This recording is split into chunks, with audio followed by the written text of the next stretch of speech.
কিভাবে অল্পের জন্য হামলা থেকে বেঁচে গেলেন পুতিন? ট্রাম্পের উদ্বেগে নাটকীয়তা।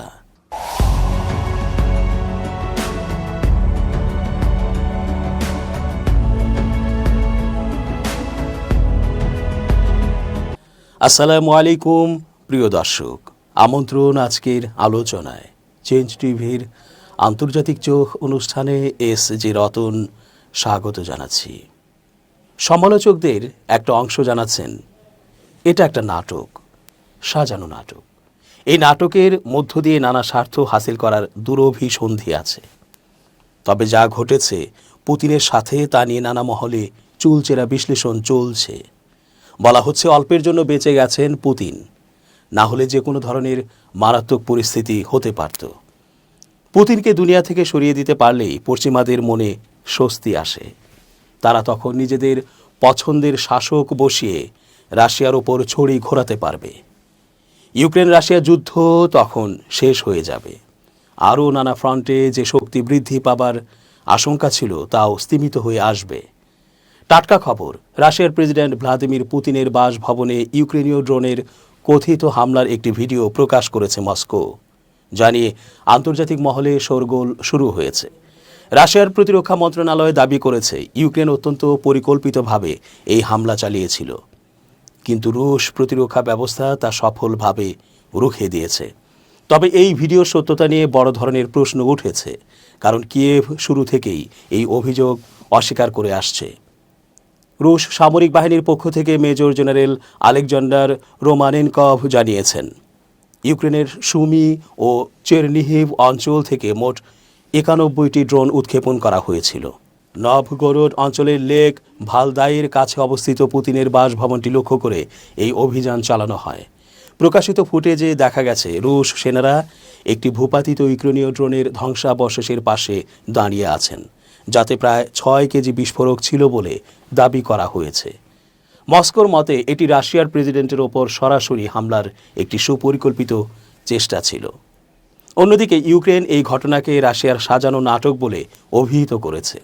ইউক্রেনীয় পররাষ্ট্রমন্ত্রী আন্দ্রেই সিবিকা সামাজিক মাধ্যমে জানিয়েছেন, রাশিয়ার কাছে এই হামলার সপক্ষে কোনো বিশ্বাসযোগ্য প্রমাণ নেই। কিয়েভের দাবি চলমান শান্তি আলোচনা বাধাগ্রস্ত করতে এবং যুদ্ধের তীব্রতা বাড়াতে মস্কো এই কাল্পনিক হামলার কাহিনী তৈরি করেছে।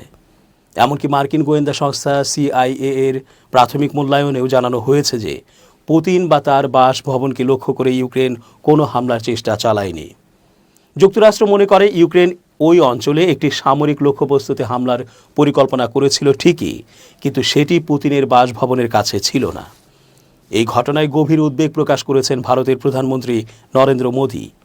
নববর্ষের প্রাক্কালে তিনি উভয় পক্ষকে শান্তি বজায় রাখার এবং কূটনৈতিক আলোচনার মাধ্যমে বিরোধ মেটানোর আহ্বান জানান। রাশিয়ার প্রেসিডেন্টের বাসভবন লক্ষ্য করে হামলার খবরে উদ্বেগ প্রকাশ করে মোদী বলেন, শত্রুতা শেষ করার একমাত্র পথ হল কূটনীতি। ভারত ছাড়াও সংযুক্ত আরব আমিরাত ও পাকিস্তান এই ঘটনায় উদ্বেগ প্রকাশ করলেও ইউক্রেন দাবি করেছে যে না ঘটায় একটি ঘটনার প্রতি এই ধরনের প্রতিক্রিয়া হতাশাজনক। বর্তমানে ভাইরাল হওয়া এই ভিডিও এবং হামলার দাবিকে কেন্দ্র করে বিশ্ব রাজনীতিতে টান টান উত্তেজনা বিরাজ করছে। কিয়েভের বিরুদ্ধে রুশ প্রেসিডেন্ট ভ্লাদিমির পুতিনের বাসভবনে ড্রোন হামলা চালানোর অভিযোগ করেছে মস্কো। তবে রাশিয়ার দাবি প্রত্যাখ্যান করেছে ইউক্রেনের প্রেসিডেন্ট ভলোদিমির জেলেনস্কি। তিনি বলেছেন, ইউক্রেন প্রেসিডেন্ট ভ্লাদিমির পুতিনের বাসভবনে ড্রোন হামলা চালায়নি এবং মস্কো শান্তি আলোচনাকে ব্যাহত করার চেষ্টা করছে।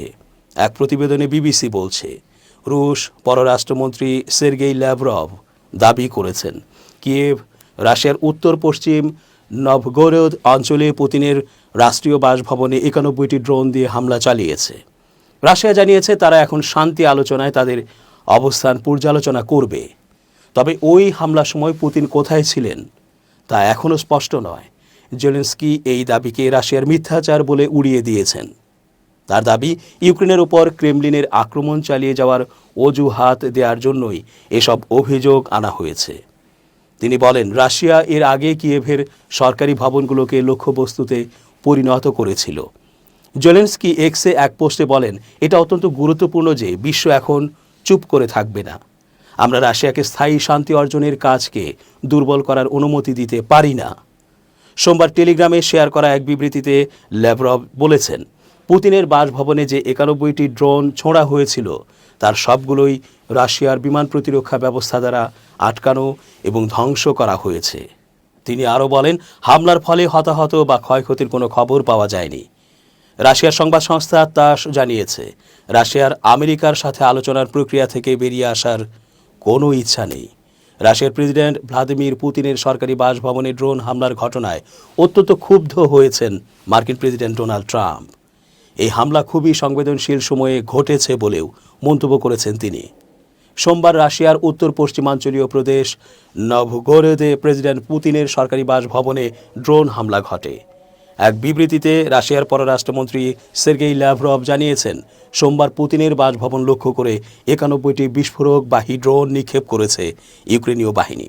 তবে এয়ার ডিফেন্স সিস্টেম ব্যবস্থার মাধ্যমে সবগুলো ড্রোন লক্ষ্যবস্তুতে আঘাত হানার আগেই আটকে দেয়া সম্ভব হয়েছে। এই হামলার জন্য ইউক্রেনকে সরাসরি দায়ী করেছেন ল্যাভরভ।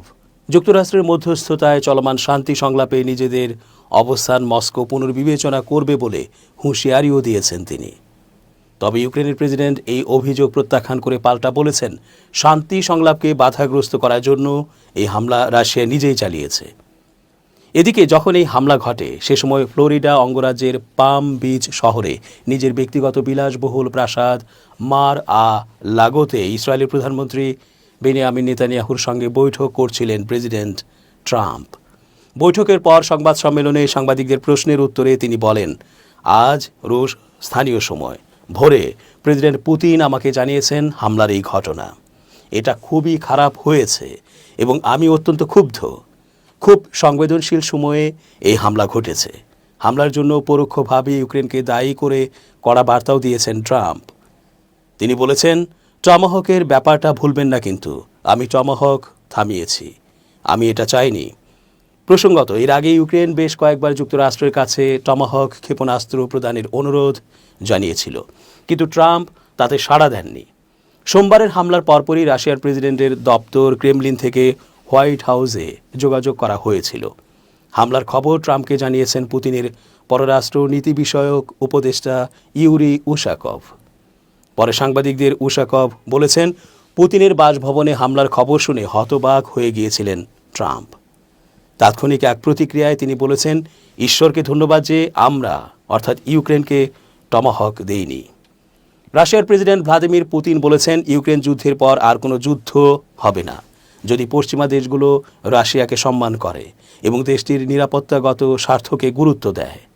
রাষ্ট্রীয় টেলিভিশনে প্রায় 4.5 ঘণ্টাব্যাপী অনুষ্ঠান ডিরেক্ট লাইনে তিনি এই মন্তব্য করেন। বিবিসির সাংবাদিক স্টিভ রোজেনবার্গের প্রশ্নের জবাবে পুতিন বলেন, ইউরোপীয় দেশগুলোকে আক্রমণ করার যে অভিযোগ তোলা হচ্ছে তা সম্পূর্ণ অর্থহীন। পুতিন দাবি করেন, রাশিয়ার প্রতি সম্মান দেখানো হলে এবং পূর্ব দিকে নেটোর সম্প্রসারণ নিয়ে পশ্চিমা দেশগুলো প্রতারণা বন্ধ করলে নতুন কোনো বিশেষ সামরিক অভিযান হবে না। তিনি তার পুরনো অভিযোগের পুনরাবৃত্তি করে বলেন, 1990 সালে সোভিয়েত নেতা মিখাইল গর্বাচেভকে নেটো সম্প্রসারণ না করার যে আশ্বাস দেওয়া হয়েছিল, পশ্চিম তা মানেনি। মস্কোর একটি হলে আয়োজিত এই অনুষ্ঠানে পুতিনের পেছনে রাশিয়ার বিশাল মানচিত্র ঝুলছিল। এই মানচিত্রে ইউক্রেনের দখলকৃত অঞ্চল এমনকি ক্রিমিয়াও অন্তর্ভুক্ত ছিল। রুশ রাষ্ট্রীয় টেলিভিশনের দাবি, ওই অনুষ্ঠানটিতে পুতিনকে উদ্দেশ্য করে 30 লাখের বেশি প্রশ্ন জমা পড়েছিল।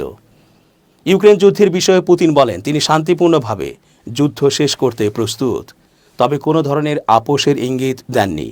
তিনি আবারও দাবি করেন, ইউক্রেনকে নেটোতে যোগ দেওয়ার চেষ্টা বাদ দিতে হবে এবং রাশিয়ার দখল করা 4টি অঞ্চল থেকে ইউক্রেনীয় সেনা সরিয়ে নিতে হবে। আংশিকভাবে দখল করে নেওয়া ইউক্রেনের দনবাস অঞ্চলের পূর্ণ নিয়ন্ত্রণ চায় রাশিয়া। দেশের অর্থনীতির প্রশ্নে মূল্যস্ফীতি প্রবৃদ্ধি কমে যাওয়া এবং ভ্যাট বৃদ্ধির বিষয় স্বীকার করেন পুতিন। অনুষ্ঠানের মধ্যেই রাশিয়ার কেন্দ্রীয় ব্যাংক সুদের হার কমিয়ে 16% নামানোর ঘোষণা দেয়। বিদেশ নীতি, অর্থনীতি ও যুদ্ধের পাশাপাশি অনুষ্ঠান জুড়ে উঠে আসে মাতৃভূমি, প্রবীণ সেনাদের সম্মান এবং সাধারণ মানুষের দৈনন্দিন সমস্যা। পুতিন পশ্চিমাদের বিরুদ্ধে অভিযোগ করে বলেন, তারা ইউক্রেনের মাধ্যমে রাশিয়ার বিরুদ্ধে যুদ্ধ চালাচ্ছে। তবে যুক্তরাষ্ট্র, যুক্তরাজ্য ও ইউরোপের সঙ্গে সমান মর্যাদা ও পারস্পরিক সম্মানের ভিত্তিতে কাজ করতে তিনি আগ্রহ প্রকাশ করেন। রাশিয়া ভবিষ্যতে নেটোর ওপর হামলা চালাতে পারে পশ্চিমা গোয়েন্দা সংস্থাগুলোর এমন আশঙ্কার কথা আবারও নাকচ করে দেন তিনি। দর্শক, আজ এ পর্যন্তই। ধন্যবাদ। changeTV.press, এক ফোঁটা হলুদও নেই।